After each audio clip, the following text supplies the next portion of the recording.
ये ताजी ममता अभिमान आज जो पग आगे बढ़े कोटि जग समान। ध्यान देना माता, आखिर यह जो यज्ञ हुआ, यज्ञ से क्या लाभ हुआ, कितना पैसा रुपया खर्च हुआ, इससे क्या लाभ हुआ। हम संत का दर्शन किए, दर्शन करने से क्या लाभ मिला, लाभ के पीछे सारी दुनिया जा रही है कि लाभ क्या है। ध्यान देना माता, एक समय की बड़ी सुंदर बात कथा आती है। एक बार एक संत जी, एक महात्मा जी गंगा जी का तट पकड़ करके जा रहे हैं और जिस प्रकार से आपका मोहन केवला गांव है, दो चार गांव अगर बस्ती है, अगल बगल बस्ती है, ऐसे ही बस्ती बगल में थी। गांव के लोगों ने महात्मा जी से कहा, महात्मा जी आप इस स्थल पर रह करके चातुर्मास बिताइए। चातुर्मास आप लोग समझ रहे हैं, 4 महीने का यज्ञ होता है। महात्मा लोग अभी 16 जुलाई से बैठेंगे और चल करके नवंबर में यज्ञ करेंगे, है ना। चातुर्मास 4 महीने का अनुष्ठान होता है। महात्मा जी ने कहा कि सुनो गांव वालों, हम इस स्थल पर रुकेंगे, लेकिन उसी के हाथ से बनाया हुआ भोजन पाएंगे जो 1000 यज्ञ किया होगा। ध्यान दीजिएगा, अगर इस आपके नगर बस्ती में, इधर क्षेत्र में कोई महात्मा आ जाए और कहे कि जो 1000 यज्ञ किया होगा उसी के हाथ से बनाया हुआ प्रसाद पाऊंगा, तब तो मुश्किल हो जाएगा ना। कौन यज्ञ किया, पता नहीं कितना वर्षों के बाद ये यज्ञ एक तो हुआ, कभी हुआ कि नहीं हुआ, भविष्य में हुआ है आप लोगों का, बताइए। तुम लोग कभी देखिए यहाँ यज्ञ हुआ है माता मानो, कभी नहीं हुआ। यानी आज एक बात और जान लो, इस जन्मस्थल का, इस भूमि का भाग्य है जो यज्ञ हो गया।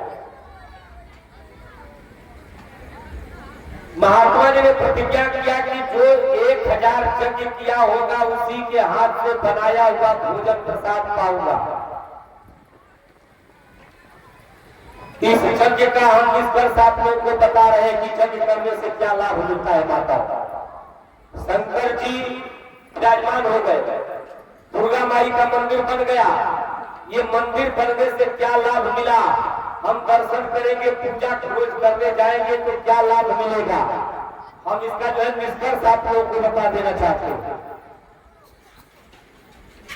मान लो अगर कोई महात्मा संत जी आ जाए और कहे कि सुनो नगर बस्ती वाले लोगों, जो 1000 यज्ञ किया होगा उसी के हाथ से बनाया हुआ प्रसाद पाऊंगा, मुश्किल हो जाएगा कि नहीं? बहुत मुश्किल हो जाएगा ना, हो जाएगा ना भाई। पहला यज्ञ हम किए, पूरा अपना जीवन भर में पहला यज्ञ देखे हैं यहाँ के लोग, और महात्मा जी का प्रतिज्ञा है 1000 यज्ञ। ध्यान देना माताओं, बहनों, बेटियां, बच्चे ध्यान दो। महात्मा जी इतना घनाघोर प्रतिज्ञा कर दिए। आज एक बात जान लो जी कि जिस राज्य में, राज्य का यदि राजा चोर हो जा, दुरागामी हो जा, जिस गांव का मुखिया, ग्राम पंचायत का मुखिया यदि जो है गलत व्यवहार करने वाला हो जाए, दुर्व्यवहार करने वाला हो जाए, तो जो है राजा नरकागामी होता है। क्योंकि गांव का मुखिया जो होता है गांव का राजा बनाया जाता है।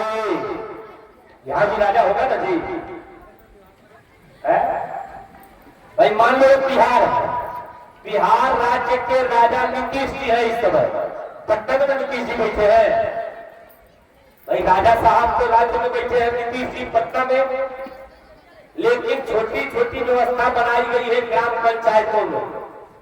ये गांव का जो है राजा मुखिया होगा। हमारे यहाँ उत्तर प्रदेश में प्रधान कहा जाता है। प्रधान माने पहला मालिक तो है, पहला आदमी गांव का। समझ में आ रहा है ना?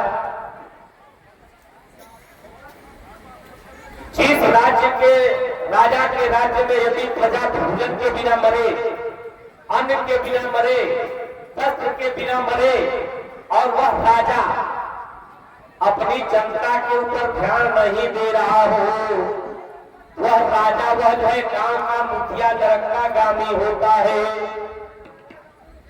ध्यान दीजिएगा। बोलो वृंदावन बिहारी लाल की।